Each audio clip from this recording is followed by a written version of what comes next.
Alors dans cette vidéo, je vais corriger le problème 5 du contrôle intermédiaire du 24 avril 2016. Et je vous laisse lire tout d'abord la donnée. Vous pouvez mettre pause pour prendre le temps que vous voulez. Et nous ensuite on fait la question A. Donc ici on doit établir la relation matricielle liant les quantités d'habits ou de tricot, les pulls, les foulards et les vestes, aux quantités de fils, exprimées en pelote, de chaque couleur.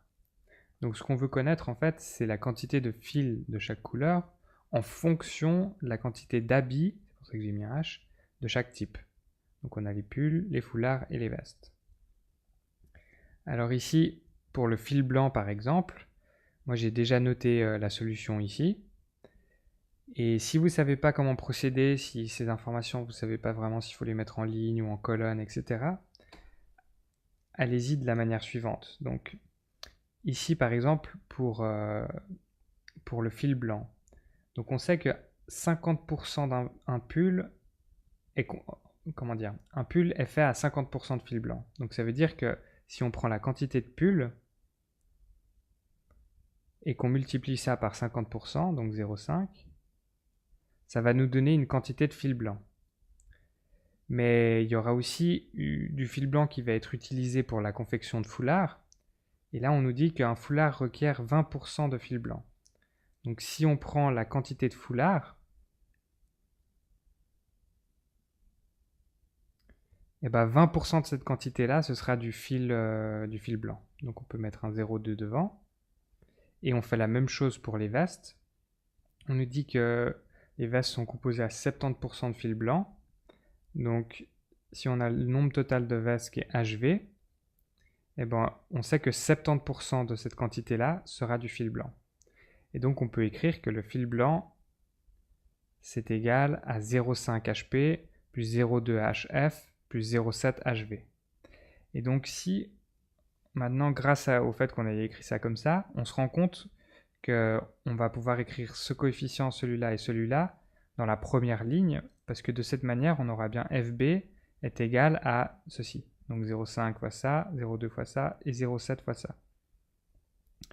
Et donc ce sera la même chose pour le fil rouge. On prendra la deuxième information ici pour les pulls, donc le 0,2. La deuxième information pour le foulard, 0,1. Et la deuxième information pour les vestes, 0,3.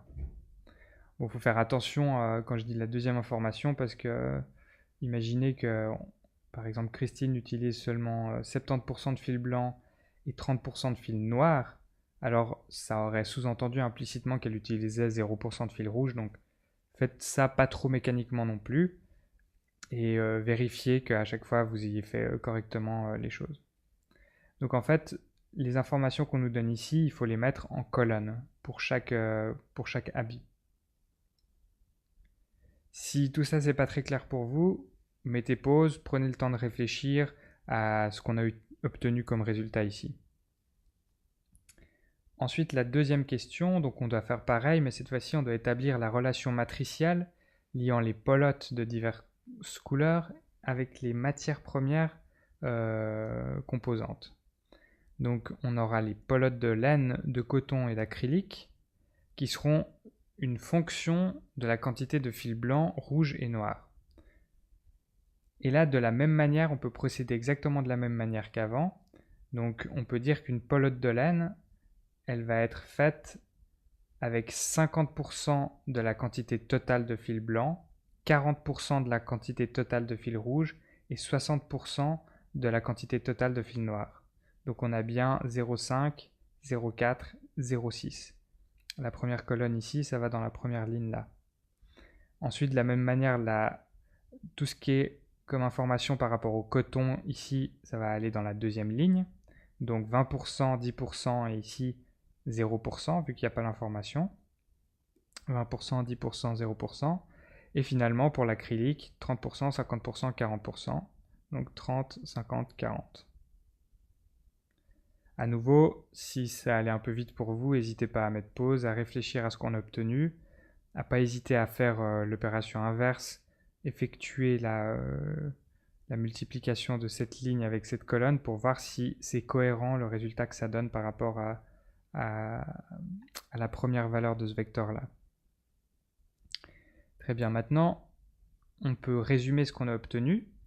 Ici, donc en A, on avait le vecteur des fils, donc F est égal à une certaine matrice que je vais appeler A fois H, le vecteur des habits, la quantité de chaque habit.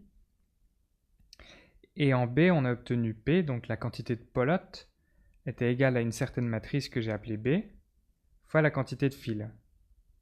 Donc P égale B fois F.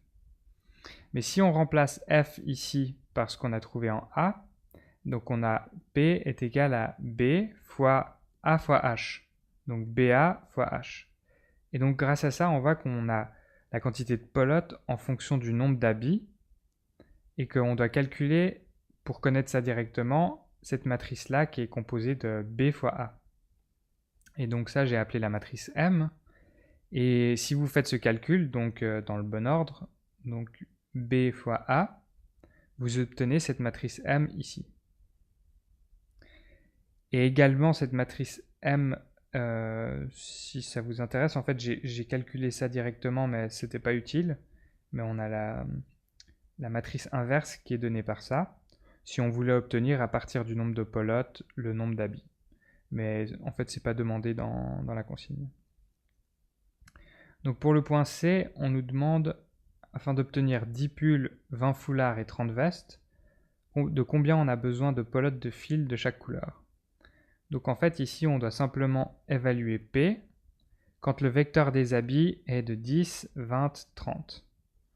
Donc P est égal à M fois le vecteur colonne, mais comme j'ai pas la place ici, je l'ai écrit sous forme de vecteur ligne transposé, ce qui nous fait bien un vecteur colonne. Et si on effectue ce produit de M fois ce vecteur-là, on obtient qu'il nous faut 24,4 pelotes de laine, 7,3 pelotes de coton et 22,3 pelotes d'acrylique. Alors pour la question D, vous voyez ici j'ai remplacé donc ce que j'avais noté avant par en fait simplement cette expression là, mais au lieu d'écrire sous une forme réduite, j'ai écrit sous la forme un peu développée. Et grâce à ça, on va pouvoir répondre à la question D. Donc on obtient la relation entre la quantité de pelotes de chaque type de fil et puis la quantité d'habits. Et donc par exemple, si on lit la première ligne, on voit que la quantité de pelotes de laine, c'est 51% du nombre de pulls, 56% du nombre de foulards et 47% du nombre de vestes. Donc ça veut dire que 51% d'un pull est de la laine, 56% d'un foulard est de la laine et 47% d'une veste est de la laine. De la même manière, 12% d'un pull est du coton, 5% d'un foulard est du coton et 17% d'une veste est du coton, et ainsi de suite. C'est la même chose pour l'acrylique. Donc en fait, c'est cette matrice M qui est la réponse à la question D, mais lue de pas n'importe quelle manière. Donc dans la première colonne, on a toutes les informations par rapport au pull, et à chaque ligne, on a donc les pourcentages de chaque type de fil. Donc on a 51% de laine dans un pull, 12% de laine dans un pull, et 12% de coton dans un pull, et 37% d'acrylique dans un pull. De la même manière pour le foulard et pour la veste.